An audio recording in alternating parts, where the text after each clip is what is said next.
న్యూజిలాండ్తో 3 వన్డేల సిరీస్ను ఘనంగా స్టార్ట్ చేసిన టీమిండియా మరో ఆసక్తికర పోరుకు సిద్ధమైంది. ప్రస్తుతం సిరీస్లో 1-0 ఆధిక్యంలో ఉన్న భారత్ రాజ్కోట్లో జరిగే రెండో వన్డేలో గెలిచి సిరీస్ను ముగించాలని పట్టుదలతో ఉంది. At the same time Kiwis జట్టు కూడా ఈ మ్యాచ్లో గెలిచి సిరీస్ను ఈక్వల్ చేయాలని చూస్తుంది. మొదటి వన్డేలో పెద్దగా అనుభవం లేని ఆటగాళ్లు ఉన్న న్యూజిలాండ్ గట్టి పోటీనిచ్చింది. ఓ దశలో టీమిండియాకు ఓటమి భయాన్ని కూడా కలిగించింది. సో దీంతో రెండో వన్డేపై సర్వత్రా ఆసక్తి నెలకొంది. ఇకపోతే ఇండియా అండ్ న్యూజిలాండ్ జట్లు మైదానంలో తలపడిన ప్రతిసారి ఓవరావరిగా కొనసాగుతుంది. ఈ రెండు జట్ల మధ్య వన్డేలో హెడ్ టు హెడ్ స్టాట్స్ ఒకసారి చూసుకున్నట్లయితే ఇప్పటి వరకు ఈ రెండు జట్లు 121 మ్యాచ్లు ఆడింది. ఇందులో టీమిండియా 63 మ్యాచ్లు గెలిచింది అండ్ న్యూజిలాండ్ 50 మ్యాచ్లు గెలిచింది అండ్ ఒక మ్యాచ్ టైగా మారింది. మిగిలిన 7 మ్యాచ్ల్లో ఫలితం తేలలేదు. క్యాలిక్యులేషన్ పరంగా టీమిండియా జట్టు స్పష్టమైన ఆధిక్యంలో ఉన్నప్పటికీ తొలి వన్డేలో న్యూజిలాండ్ గట్టి పోటీ ఇచ్చిన సంగతి మర్చిపోకూడదు. ఇక టీమిండియా న్యూజిలాండ్ పై వన్డేలో గత 5 మ్యాచ్ల పర్ఫార్మెన్స్ ఒకసారి చూసుకున్నట్లయితే గత 5 వన్డేల్లో టీమిండియా వరుసగా 5 విజయాలను నమోదు చేసింది. న్యూజిలాండ్ చివరిసారిగా నవంబర్ 2022లో భారత్ పై వన్డే విజయాన్ని సాధించింది.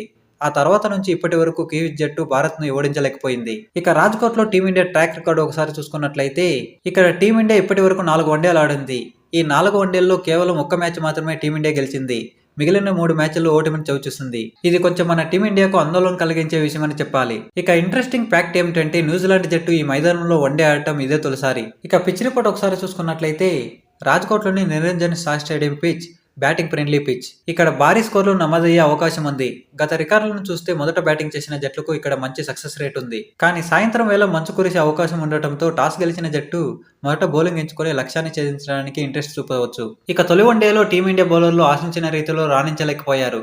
ముఖ్యంగా ప్రసిద్ధ్ కృష్ణ అయితే 2 వికెట్లు తీసినప్పటికీ దారుణంగా పరుగులిచ్చుకున్నాడు. అతని స్థానంలో హర్షదీప్ సింగ్ రీ ఎంట్రీ ఇచ్చే అవకాశం ఉంది. ఒకవేళ ప్రసిద్ధ్ కృష్ణకు మరో ఛాన్స్ ఇవ్వాలంటే పేస్ విభాగంలో ఎలాంటి మార్పులు జరగవు. ఇక గాయపడిన వాషింగ్టన్ సుందర్ ఈ సిరీస్ లో మిగిలిన 2 మ్యాచ్లకు దూరం అయ్యాడు. అతని స్థానంలో ఆయుష్ బదనుని బీసీఐ సెలెక్ట్ చేసింది. ఆయుష్ బదను డొమెస్టిక్ క్రికెట్ లో బాగా రాణించడంతో అతన్ని జట్టులోకి తీసుకుంది. ఇక వాషింగ్టన్ సుందర్ దూరం అవ్వడంతో రెండో వన్డేలో అతని స్థానంలో నితీష్ కుమార్ రెడ్డి, ఆయుష్ బదనులో ఒకరికి ఛాన్స్ దక్కవచ్చు.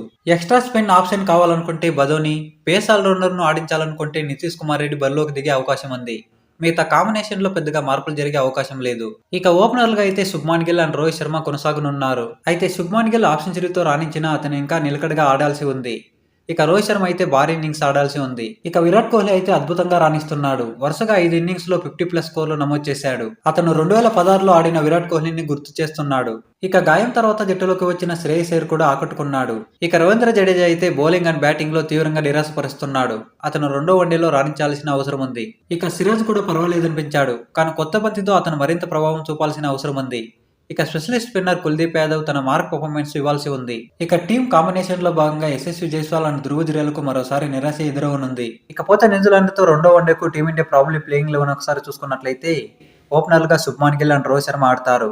అండ్ 1 డౌన్ లో విరాట్ కోహ్లీ, 4th లో శ్రేయస్ అయ్యర్, 5th లో కేఎల్ రాహుల్ అండ్ 6th లో నితీష్ కుమార్ రెడ్డి లేదంటే ఆయుష్ బదోని, ఇక 7th లో రవీంద్ర జడేజా, నెక్స్ట్ 8th లో హర్షిత్ రాణా అండ్ 9th లో కుల్దీప్ యాదవ్, 10th లో హర్షదీప్ సింగ్ లేదంటే ప్రసిద్ధ్ కృష్ణ అండ్ 11th లో మహమ్మద్ సిరాజ్ ఆడనున్నారు. ఇక చివరిగా ఒక చిన్న రిక్వెస్ట్, ఇలాంటి డైలీ క్రికెట్ అప్డేట్ కోసం మీరు కనుక ఈ ఛానల్ని సబ్స్క్రైబ్ చేసుకోకపోతే సబ్స్క్రైబ్ చేసుకోండి. అలాగే ఈ వీడియోను ఒక చిన్న లైక్ చేయండి.